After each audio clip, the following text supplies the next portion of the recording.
The most dangerous woman is never the one screaming. She is the one quietly folding her sweaters while unspooling the thread holding your life together. When a man builds an empire on the quiet brilliance of his wife, he makes the fatal mistake of thinking he grew tall on his own. My husband thought I was just a shadow. He was about to find out what happens when the shadow consumes the light. Hello to the wonderful audience of Violet Revenge Stories. Our channel recently had its monetization disabled by YouTube, leaving us without the financial budget to keep operating. If you find our story engaging today, we would respectfully ask you to support us with just $1. That small contribution will provide our dedicated team with the funds needed to pay for their daily living expenses and allow them to continue creating these high-quality stories for you. You can easily support our work by scanning the QR code displayed on your screen or by clicking the donation link provided in the description or the comment section below. We deeply appreciate your kindness and time. My name is Isla Carter, and I am 32 years old. I am a senior analyst at Vanguard Data Forensics, a professional title that requires a clinical detachment from emotional chaos. I untangle complicated digital webs for a living, finding the hidden threads in corrupted and damaged data systems.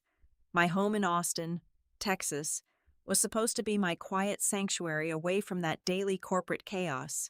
Instead, it had gradually become a museum of dead affection. The house was a sprawling, expensive structure built of glass and white marble, heavily air-conditioned against the relentless Texas heat. It was suffocatingly quiet.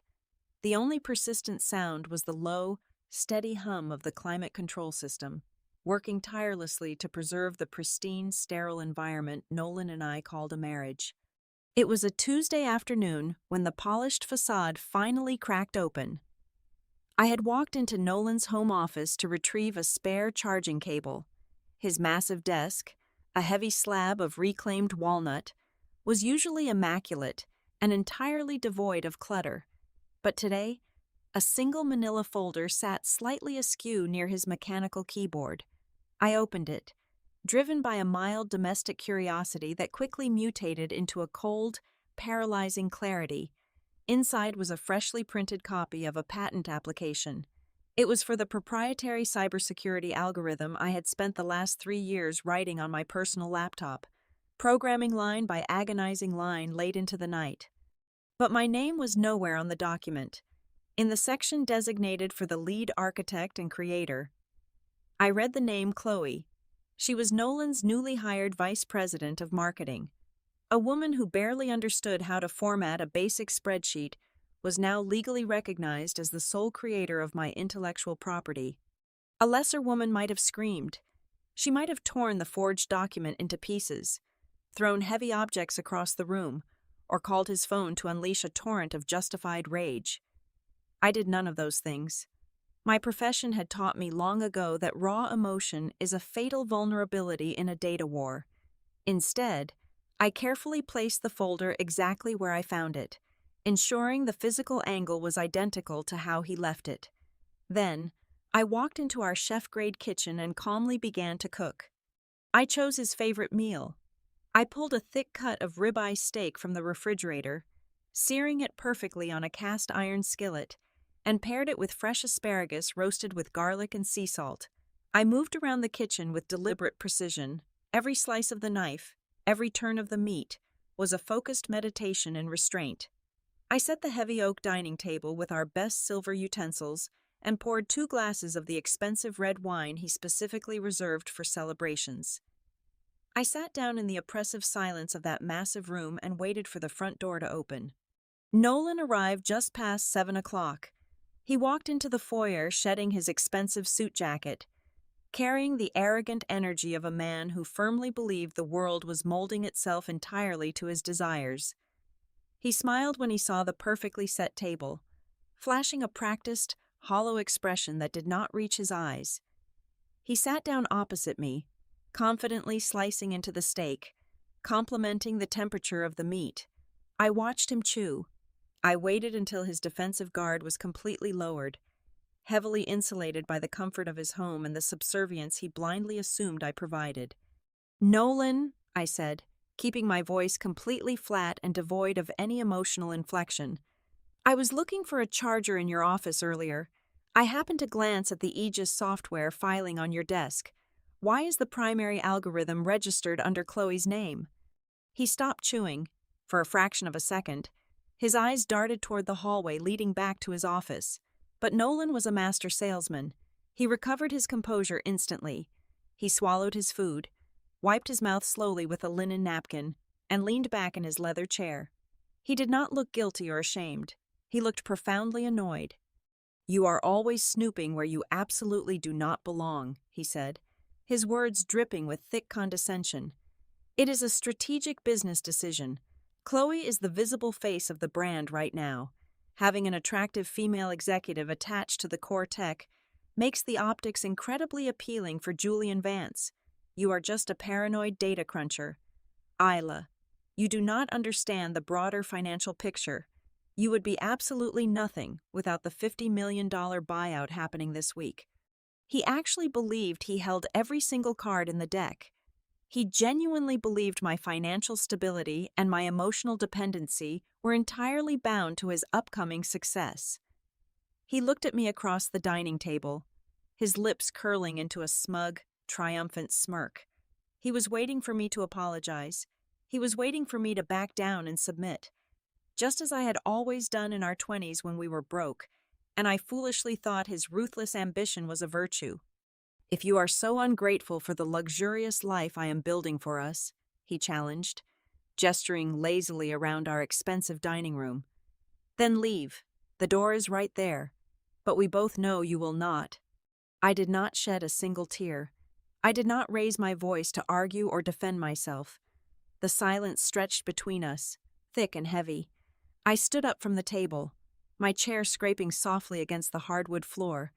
I walked past him, completely ignoring his expectant gaze, and headed straight to the hall closet. I reached up to the top shelf and pulled down my dark gray suitcase. I carried the luggage into our master bedroom and opened it on top of the pristine, unwrinkled white duvet. I heard his heavy footsteps approach behind me. The arrogant swagger in his walk had faltered. I opened my dresser drawers and began to meticulously pack my belongings. I folded my sweaters with exact, geometric precision, ensuring the seams aligned perfectly. I packed my blouses, my comfortable shoes, and most importantly, the 3 encrypted hard drives containing the original keystroke logs of my entire algorithm. These drives were my true life's work, carefully secured in a shockproof casing. I placed them at the bottom of the suitcase, building a foundation of undeniable proof beneath layers of cotton and silk. "What are you doing?" Nolan asked. His voice was breathless now, entirely stripped of its previous commanding tone. I did not answer him. I packed my dignity right alongside my electronics. I zipped the gray suitcase shut, the metallic sound ringing violently loud in the quiet house. When I finally turned around to look at him, his arrogant smirk had vanished completely. His face was pale, his jaw slightly slack in a mask of stunned silence. He was paralyzed, entirely unable to comprehend that the reliable shadow he had stepped on for years was simply packing up and walking away. I gripped the sturdy handle of my luggage, bypassed him in the bedroom doorway, and walked down the long hallway. I opened the heavy front door and stepped out into the warm Texas night, closing it firmly behind me without a single backward glance. I rented a standard room on the 14th floor of a completely unremarkable hotel in downtown Austin. The space was utterly sterile, smelling faintly of industrial bleach and stale air conditioning. It was exactly what I needed. I pushed the generic landscape painting off the small desk, shoved the heavy armchair against the door, and unpacked my gray suitcase. Within 20 minutes, the small desk was transformed into a digital command center. 3 glowing monitors illuminated the dim room, casting cold blue shadows across the plain wallpaper. My fingers hovered over the keyboard. It was time to perform an autopsy on my own marriage. Nolan had recently paid a premium security firm to install new firewalls across his startup network. It was a laughable defense. He had forgotten that I designed the foundational architecture of that entire system. Breaking back into the company mainframe took me exactly 45 minutes. I slipped past the intrusion detection protocols with the practiced ease of a ghost walking through walls. I was in. My first target was the financial directory. I wanted to see exactly how much blood he was draining from the company before the buyout. I initiated a deep scan of the general ledger, filtering for anomalies in the quarterly expense reports. It did not take long to find the rot. My husband had not simply stolen my intellectual property, he was actively committing corporate fraud on a massive scale. Large blocks of company equity had been systematically liquidated and funneled through a complex web of dummy corporations. I tracked the routing numbers across international borders, watching the digital footprint weave through European banks until they terminated in a private offshore shell account. I cracked the account metadata. It had 2 registered beneficiaries, Nolan and Chloe. A cold sensation washed over me, but I refused to let my hands tremble. I dug deeper, shifting my focus to the vendor payment logs. Nolan had always been meticulous about hiding his tracks, but data never truly vanishes if you know exactly where to look. I found an enormous string of recurring charges filed under remote server maintenance and hardware upgrades. I extracted those records and cross-referenced the specific invoice dates with his personal travel calendar from the past 2 years. The puzzle pieces locked together with sickening precision. For 24 entire months, he had been expensing luxury hotel suites in Aspen, private dinners in Paris, and weekend getaways in the Maldives, all disguised as emergency server repairs. Every single date perfectly matched the times he told me he was desperately pitching to venture capitalists in Silicon Valley. I remembered those lonely nights. I remembered making him coffee before his early morning flights, kissing his cheek, and telling him I believed in his vision. I remembered staying awake until 3 in the morning, chugging energy drinks to finish the core code while he was supposedly out there fighting for our future. He was not fighting. He was sleeping with his marketing executive on the company dime. I pulled up Chloe's personnel file. I needed to understand why he had chosen to hand her the ultimate prize of my life's work. Her resume was a heavily padded list of social media management roles and basic public relations gigs. She had absolutely zero background in software engineering. She did not know a single programming language. She could not write a basic line of executable code if her life depended on it. Then, I opened the digital dossier Nolan had compiled on Julian Vance, the billionaire buyer driving the $50 million acquisition. The truth hit me with absolute clarity. Julian Vance was a high-profile philanthropist who aggressively championed and funded female-led technology ventures. He wanted a genius female founder to be the face of his new cybersecurity division. Nolan could not present me. I was his wife, bound to him by law.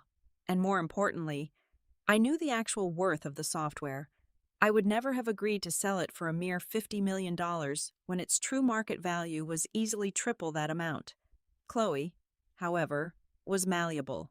She was conventionally attractive, entirely dependent on Nolan, and perfectly willing to play the role of the brilliant female architect. Nolan had manufactured a fake genius to secure a massive payday, planning to discard me the moment the ink dried. I checked the master project calendar. The acquisition signing gala was scheduled to take place in exactly 4 days, 96 hours. That was all the time I had left before Nolan legally sold my creation and vanished with his mistress and the offshore funds. The sharp sting of betrayal flared in my chest, a sudden wave of physical pain threatening to overwhelm my focus. I forced it down, burying the heartbreak beneath a glacier of pure, calculated logic. Grief was a luxury I could not afford right now. Vengeance required a completely steady hand. I opened the source code of the cybersecurity algorithm. Nolan had scheduled a mandatory software patch to deploy across all internal servers the night before the buyout. He needed the system running flawlessly for the final buyer audit. I began typing, line by line. I wrote a highly sophisticated, completely untraceable kill switch into the core architecture of the upcoming patch. I wove the trap so deeply into the mainframe that no security scan could ever detect it. Once the patch deployed, the entire algorithm would permanently lock down, rendering the software completely useless to anyone trying to access it. I coded a biometric trigger into the lock, demanding a highly specific digital signature that only I possessed. Nolan thought he had locked me out of the castle I built. He had no idea I was quietly changing all the locks from the inside, waiting to burn the entire structure down with him trapped inside. The air in the private alcove of the downtown espresso bar was heavy with the scent of roasted beans and expensive perfume. It was exactly 7:30 in the morning. Sitting across from me was Helen, the original angel investor who had seeded Nolan's company with its first $2 million. Helen was a woman carved from ice and corporate ruthlessness. She did not tolerate small talk. She despised emotional vulnerability. That was precisely why I chose her as my first strategic ally. I slid a single, heavily encrypted tablet across the polished wooden table. I did not offer any dramatic preamble. I did not waste her valuable time complaining about my broken marriage. I simply tapped the screen, unlocking the localized drive, and opened the core architectural files of the Aegis software. "What exactly am I looking at, Isla?" Helen asked, her voice sharp and commanding, her eyes narrowing at the dense lines of green code scrolling across the screen. "You are looking at the original keystroke logs of the software your money is currently backing," I replied, maintaining a perfectly level tone. "Notice the timestamps. Every single line of this foundational architecture was typed on my personal laptop. I wrote it exactly 3 years ago, working out of our old apartment. Nolan did not write a single command. More importantly, Chloe, his new vice president of marketing, is listed on the pending patent. She does not even know how to boot up a basic developer terminal." Helen leaned forward, her sharp gaze scanning the irrefutable digital evidence. The timeline was absolute. The biometric access logs tied to my old machine were bulletproof. As a seasoned investor, she immediately saw the catastrophic legal liability Nolan had created. He was attempting to sell stolen intellectual property to a billionaire buyer. If the Securities and Exchange Commission caught wind of this, the entire startup would face massive federal indictments, and her initial investment would be completely wiped out in a matter of seconds. "He is an arrogant, short-sighted fool," Helen finally said, her voice dropping to a dangerous, low whisper. "He has built a massive house of cards on a stolen foundation.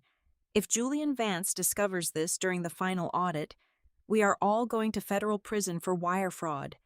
"Julian Vance will discover it," I assured her smoothly. "Because I am going to show him. I need you to stay entirely silent. Helen, do not warn Nolan. Do not send him a single message. I need you to quietly freeze your equity, pull your personal assets back from the holding accounts, and let me spring the trap. Protect your own capital. I will handle my husband." Helen looked at me for a long, calculating moment. A faint, predatory smile touched the corners of her mouth. She nodded once, sliding the tablet back to me. "Burn him to the ground, Isla," she said softly. Returning to my sterile hotel room, I felt the emotional undercurrent of betrayal fully evaporate, replaced by a thrilling, icy focus. It was time to test the waters and see exactly how fragile Nolan's stolen empire truly was. I opened a backdoor portal into the beta environment of the software. With a few rapid keystrokes, I anonymously leaked a tiny, completely harmless bug into the visual interface module. It was not a destructive virus. It was merely a digital hiccup, designed to scramble the display metrics on the main dashboard, making it look as though the entire core database was actively melting down. I leaned back in my ergonomic chair and watched the server traffic logs light up like fireworks. Nolan's office was instantly thrown into a frantic, chaotic meltdown. I could almost picture the scene perfectly. The junior developers scrambling, the warning sirens blaring across their monitors, and Nolan demanding immediate answers from a panicked team. The most satisfying part of the trap was knowing exactly who he would have to turn to. Chloe was the designated genius, the alleged creator of the code, but Chloe could not even open the developer console to view the error logs. She was entirely useless in a technical crisis. Exactly 20 minutes later, my burner phone lit up. It was a voicemail from Nolan. I pressed play, listening to the heavy, ragged sound of his breathing. The arrogance he displayed the night I left was completely gone, replaced by raw, unadulterated panic. "Isla, please pick up the phone," his recorded voice begged, dripping with desperate manipulation. "Look, I know you are angry about our fight, but the Aegis beta servers are crashing. The final buyer audit is tomorrow morning. I need your wifely support right now. Chloe is handling the marketing side of the crisis, but I need you to log in remotely and patch the core directory. Please, baby, do not let my life's work die like this. Fix the code. We can talk about everything else later." He was still trying to play the benevolent dictator, assuming I would rush in to save him out of blind devotion. I typed out a quick, submissive text message, playing the exact role he expected. I told him I was logging in to push a remote fix immediately. I accessed his internal server, and with a simple command, I wiped away the harmless bug, instantly stabilizing their dashboard. But while the firewall was temporarily lowered to accept my authorized patch, I executed the true maneuver. I bypassed the standard security protocols and embedded my own permanent biometric signature directly into the blockchain ledger of the software.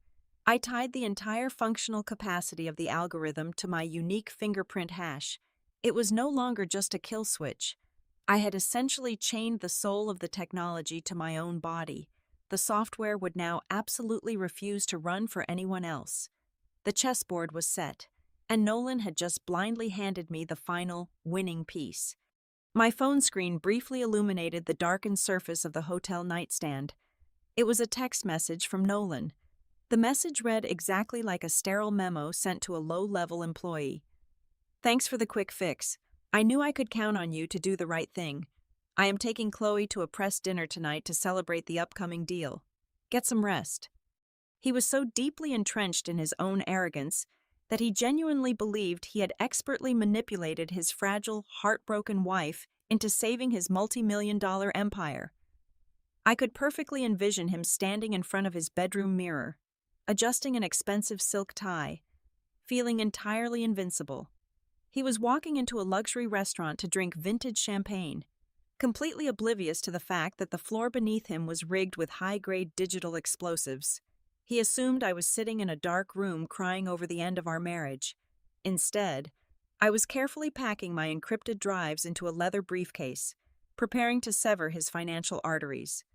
The next morning, the Texas heat was already blistering as I walked into the sleek, towering high-rise building that housed the most ruthless intellectual property law firm in Austin. I was directed into an expansive corner office belonging to Marcus Thorne. Marcus was a seasoned corporate shark dressed in a bespoke charcoal suit. He did not traffic in sympathy, emotional support, or moral counseling. He traded exclusively in absolute surgical destruction. That made him the perfect instrument for the final phase of my plan. I sat across from his massive glass desk and handed him a thick, heavily bound dossier. "This is everything," I stated calmly, keeping my voice devoid of any hesitation. "You will find the bulletproof timeline of the software development, completely backed by biometric keystroke logs from my personal hardware.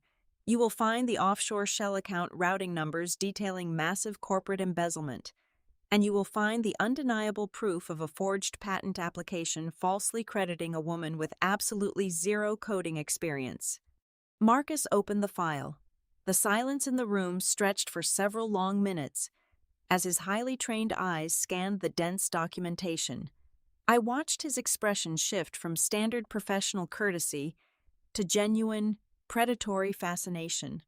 He traced the lines of the offshore wire transfers, verifying the dates that perfectly coincided with Nolan's fabricated business trips to Silicon Valley. He examined the blatant contradictions in the patent filing. When he finally looked up at me, his eyes were gleaming with the specific kind of thrill a hunter feels when presented with a heavily bleeding target trapped in a dead end. "Your husband is not just a common thief, Isla," Marcus said, his voice a low baritone rumble of approval. "He is walking straight into a federal prison cell. Attempting to sell stolen assets to a high-profile buyer like Julian Vance crosses the threshold into massive wire fraud. This is a textbook criminal enterprise." "I want the legal trap set perfectly," I instructed him. leaning slightly forward. Absolutely no warnings, no preliminary cease and desist letters to give him time to hide the money or alter the server logs. I want a total, inescapable ambush. Marcus nodded sharply. He immediately began drafting a severe federal injunction. He explained the precise mechanics of the bleed we were about to execute. He was preparing to directly notify the Securities and Exchange Commission of Nolan's undeniable intent to commit large-scale corporate fraud. The moment the injunction was formally filed, it would act like a legal guillotine. The federal agency would instantly freeze every single financial asset tied to the startup, paralyze the offshore dummy accounts, and launch a full criminal investigation. Nolan was currently measuring the drapes for his new billionaire lifestyle, entirely unaware that federal agents were quietly preparing the paperwork to seize his entire reality. I left the law firm feeling a profound sense of serene clarity. The machinery of his downfall was now moving completely on its own. I returned to my hotel room and poured myself a glass of iced water. As I sat down at my desk to monitor the network traffic, my phone buzzed again. This time, the notification was not from my husband. It was from his mistress. Chloe had decided to reach out. Her text message was a masterclass in passive-aggressive manipulation. It read, "Hi, Isla. Nolan told me that you two are taking some time apart right now. I just wanted to reach out and say, I am so sorry you are struggling. Please take all the time you need to heal. Do not worry about the company or the buyout. We have everything completely under control over here." It was a pathetic, uninvited attempt to gloat. She was pretending to be a supportive, empathetic friend, while subtly but deliberately marking her territory. She wanted to remind me that she was currently sitting on my throne, managing the multi-million-dollar deal, and sleeping with my husband. She fully expected me to react with explosive rage. She wanted me to send back a furious, unhinged paragraph filled with insults, which she would inevitably show to Nolan to validate her false sense of superiority and paint me as the unstable, jealous ex-wife. I did not take the bait. I did not waste a single word arguing with a woman whose entire existence was heavily subsidized by my stolen labor. I simply opened my secure photo gallery and selected a very specific image. It was a high-resolution screenshot of the exact offshore bank routing number, clearly displaying both her name and Nolan's name as the primary beneficiaries of the embezzled corporate funds. I attached the image to the chat and pressed send. I did not add a single word of text. No threats, no explanations. Just the raw, terrifying proof that her deepest, darkest secret was completely exposed. I sat back and watched the read receipt appear under the image. I imagined the exact moment the blood drained entirely from her face. I pictured the phone trembling violently in her perfectly manicured hands as the paralyzing realization washed over her. She was not a genius executive. She was an active accomplice to federal wire fraud. And the woman she had just tried to patronize held the heavy iron keys to her prison cell. She was spiraling into an immediate, suffocating panic, completely unable to warn Nolan without exposing her own overwhelming terror. The absolute silence that followed from her end of the phone was the most beautiful sound I had heard in 10 years. The $50 million buyout signing party was held at a magnificent glass-walled penthouse venue hovering above downtown Austin. The space was a massive, intimidating monument to excessive wealth and unearned arrogance. Floor-to-ceiling windows offered a panoramic view of the city lights stretching out into the warm Texas night, while heavy crystal chandeliers cast a brilliant cold glow over the assembled elite of the tech industry. Waiters in crisp white tuxedos circulated silently through the crowd, balancing silver trays loaded with beluga caviar and tall glasses of vintage champagne. At the absolute center of this opulent, chaotic theater stood Nolan and Chloe. They were seamlessly working the massive room, projecting the flawless, manufactured image of the golden couple of the tech world. Nolan was wearing a custom-tailored midnight blue tuxedo, his teeth flashing in constant, practiced smiles as he shook hands with eager venture capitalists. Chloe clung tightly to his arm, draped in a glittering silver gown, desperately attempting to embody the brilliant female visionary she was entirely incapable of being. To the untrained eye, they were the absolute pinnacle of success. But I knew the foundation was actively crumbling beneath their expensive shoes. I did not need an invitation to enter the building. I bypassed the heavily armed private security detail in the ground floor lobby simply by swiping my original metallic founder credential. Nolan had been so incredibly eager to erase my name from the legal patent that he had completely forgotten to revoke my physical access to the corporate accounts.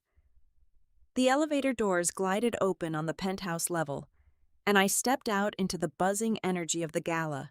For the entirety of my marriage, I had purposely minimized my physical presence. I had worn muted colors, oversized sweaters, and sensible shoes, entirely comfortable remaining the invisible architect behind the curtain while Nolan soaked up the applause. Tonight, the shadow was stepping directly into the burning light. I wore a stunning, sharp crimson dress that clung perfectly to my frame. The deep red silk acted as a visual declaration of war in a monotonous sea of conservative black suits and pale gowns. I paired it with tall, viciously pointed black heels that clicked with a loud, deliberate rhythm against the polished marble floor.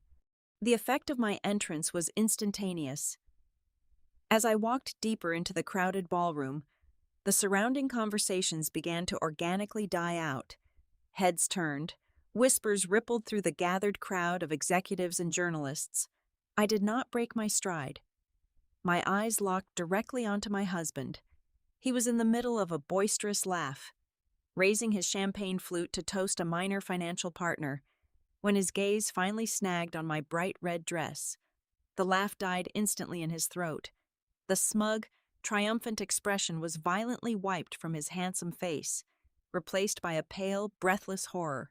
He completely froze in his tracks, his hand trembling so severely that a few drops of expensive wine spilled over the rim of his glass and stained his manicured thumb. Chloe followed his terrified stare. Her eyes went wide, and her manicured hand instinctively tightened around Nolan's bicep. She recognized me immediately, and more importantly, she remembered the terrifying image of the offshore bank routing number I had sent to her phone. Nolan abruptly shoved Chloe aside, entirely abandoning his carefully crafted public persona. He moved through the wealthy crowd with desperate, heavy steps, his eyes darting frantically around the room to see exactly who was watching him. He intercepted me near a towering, illuminated champagne pyramid, using his larger physical frame to force me into a quiet, shadowed corner away from the main cluster of tech journalists. The tension in the small space became instantly suffocating. He leaned in incredibly close, the heavy scent of expensive alcohol and cold, nervous sweat radiating off his skin. His face was contorted into a mask of pure, hissing rage. "What in the absolute hell are you doing here?" Nolan demanded, his voice a tight, venomous whisper that barely contained his rising panic. "Are you completely insane? You are not welcome at this event. Isla, you need to turn around and walk back to the elevators right now before I have security drag you out into the street. I will not let your petty jealousy ruin my life's work. Do you understand me? I built this entire empire from the ground up, and I will not let you destroy the $50 million deal just because you are angry that I moved on." The pure, staggering irony of his words almost made me laugh out loud. He honestly believed he was the victim of a scorned woman. He genuinely thought the complex lines of code I had bled over for 3 agonizing years were his divine right to sell. I did not shrink back from his imposing frame. I did not display a single ounce of fear, heartbreak, or hesitation. I simply smiled. It was a cold, bright, terrifying smile that did not reach my eyes. I reached out with complete calm and smoothly adjusted the silk lapel of his expensive tuxedo jacket, smoothing a microscopic wrinkle near his collar. My voice, when I finally spoke, was steady, serene, and soft enough that he had to lean in closer to hear the exact mechanism of his doom. "You are deeply confused, Nolan," I whispered, maintaining intense, unblinking eye contact. "I am not here to ruin your life's work. I am here to protect mine, and you should really stop projecting your own massive insecurities onto me. I did not come here to cause a dramatic scene with you, and I certainly did not come here to fight for a dead marriage. You are entirely irrelevant to my evening." Before he could fully process the absolute freezing dismissal in my tone or physically intercept my next move, I pivoted sharply on my heel. I slipped right past his defensive stance, leaving him completely paralyzed by the champagne tower. The room had suddenly felt claustrophobic, but a clear path parted for me as I walked directly toward the true center of power in the room. Standing near a massive grand piano was Julian Vance. He was an older, imposing figure with silver hair and a sharp, calculating gaze that missed absolutely nothing.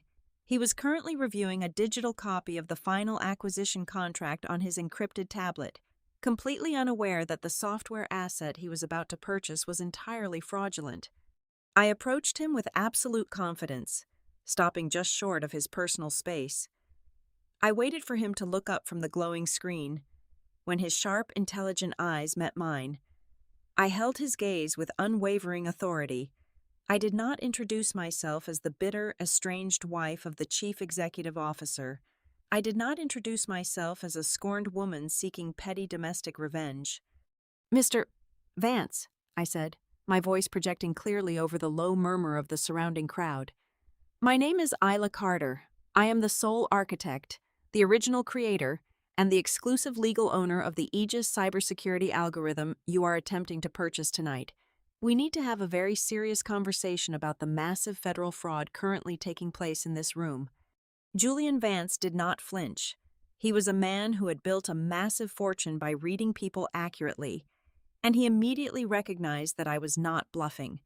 I reached into my leather briefcase and retrieved a slim, encrypted tablet. I unlocked the screen with my fingerprint and handed it directly to the billionaire. "Look closely at the first document, Mr. Vance," I instructed, my voice entirely devoid of malice but heavy with undeniable authority. "That is a live, federally filed injunction from the Securities and Exchange Commission. It details the massive wire fraud currently being executed by the man standing behind me. The second document is the forged patent application. The third is the irrefutable keystroke log, proving that I wrote every single line of the core architecture on my personal hardware 3 years ago." I paused, allowing him to absorb the sheer weight of the digital evidence. He swiped through the screens, his jaw tightening with every damning page he read. "And finally," I added softly, "you will see the network diagnostic report from an hour ago. The software you are about to buy is permanently locked. It requires my specific biometric signature to run. Without my physical fingerprint on the server blockchain, you are essentially purchasing $50 million worth of entirely useless dead code." Julian Vance stopped swiping. He stared at the screen for a long, agonizing moment. The opulent ballroom around us seemed to hold its collective breath. The tech journalists, sensing blood in the water, had completely abandoned the buffet tables and were inching closer, their cameras and recording devices discreetly angled toward our quiet conversation. Vance handed the tablet back to me. He did not look at Nolan. He did not even acknowledge Chloe, who was currently trembling violently a few feet away. Instead, he reached into the inner pocket of his tailored suit jacket and pulled out the physical, embossed contract for the $50 million acquisition. It was thick, bound in dark leather, and represented the absolute pinnacle of my husband's ruthless ambition. With a look of pure, unadulterated disgust, Julian Vance gripped the heavy stack of papers with both hands. In the suffocating silence of the penthouse, the sound of tearing paper was as loud as a gunshot. He ripped the contract perfectly in half. Then, he aligned the pieces and tore them again, dropping the shredded remains onto the pristine marble floor right at Nolan's incredibly expensive leather shoes. "I do not do business with thieves," Vance stated, his voice booming across the quiet ballroom, ensuring every single reporter caught the quote. "And I certainly do not do business with men who steal from their own wives to manufacture a fraudulent public image. This deal is completely dead." The total collapse of Nolan's reality happened in absolute real time. The Golden Boy facade shattered into a million irreparable pieces. He stared at the torn paper on the floor, his chest heaving as the staggering weight of his failure finally crushed him. But arrogant men never accept responsibility. When backed into a corner, they always look for a smaller target to absorb the blow. Nolan slowly turned his wild, desperate eyes toward Chloe. "This is your fault," he hissed, his voice rising into an ugly, unhinged shout. "You were supposed to handle the patent filings. You told me the legal paperwork was completely secure. You ruined everything." Chloe was not a resilient woman, and the intense public humiliation snapped her remaining sanity. The sophisticated executive mask completely dissolved, leaving behind a terrified accomplice facing federal prison. "Do not you dare blame me for this!" Chloe screamed back, her voice shrill and echoing off the glass walls. "You are the one who stole the code. You are the one who embezzled the company equity into the offshore accounts. I have the bank statements on my phone right now. I will give the federal investigators everything. I am not going to prison for your pathetic greed." It was a visceral, entirely undignified public spectacle. The golden couple of the tech world was tearing each other apart, confessing to corporate felonies in front of a dozen recording devices. Flashbulbs erupted from the press circle, immortalizing the spectacular destruction of their stolen empire. I did not stay to watch the final act. Out of the corner of my eye, I saw the elevator doors slide open. 6 men and women in severe dark suits stepped out into the lobby. They did not wear name tags, but they moved with the coordinated, heavy authority of federal agents. Marcus had perfectly timed the legal guillotine. They were here to physically freeze the startup servers, seize the digital assets, and begin the formal investigation into the offshore embezzlement. Before the agents could even reach the screaming couple, I turned my back on the entire chaotic scene. I walked straight past the Champagne Pyramid, past the stunned venture capitalists, and out through the heavy glass doors. I stepped into the descending elevator and rode it all the way down to the ground floor. When I finally walked out of the building and into the cool Texas night, I took a deep, expansive breath. The suffocating weight I had carried for 10 years was completely gone. I was finally entirely free. 6 months later, the morning sun was pouring through the floor-to-ceiling windows of my new corner office. I was no longer a hidden analyst at Vanguard Data Forensics. I had officially resigned from the corporate grind and launched my own technology incubator, specifically designed to fund, protect, and empower brilliant female developers. I sat at my solid oak desk, sipping a hot cup of dark roast coffee. My assistant had left the morning financial paper on my desk. There, tucked away in the middle pages, was a tiny, insignificant headline. It announced the final bankruptcy liquidation of Aegis Cybersecurity, alongside a brief mention of the upcoming federal fraud trials for its former executives. I read the short paragraph once, felt absolutely nothing, and dropped the paper into the recycling bin.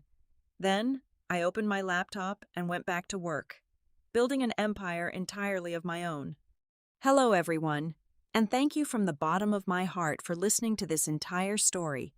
I deeply appreciate the time you spent with me today. I would love to know where you are listening from, so please feel free to share your city or country in the comments. If you found today's story engaging and valuable, please consider helping our channel with a small donation of just $1. You can easily do this by scanning the donation QR code currently displayed on your screen, or by clicking the secure donation link provided in the description box and the pinned comment below. That single dollar goes directly toward paying our hardworking staff, allowing them to provide for their families and continue creating these high-quality stories for you to enjoy. Thank you again for your incredible support, and have a wonderful day.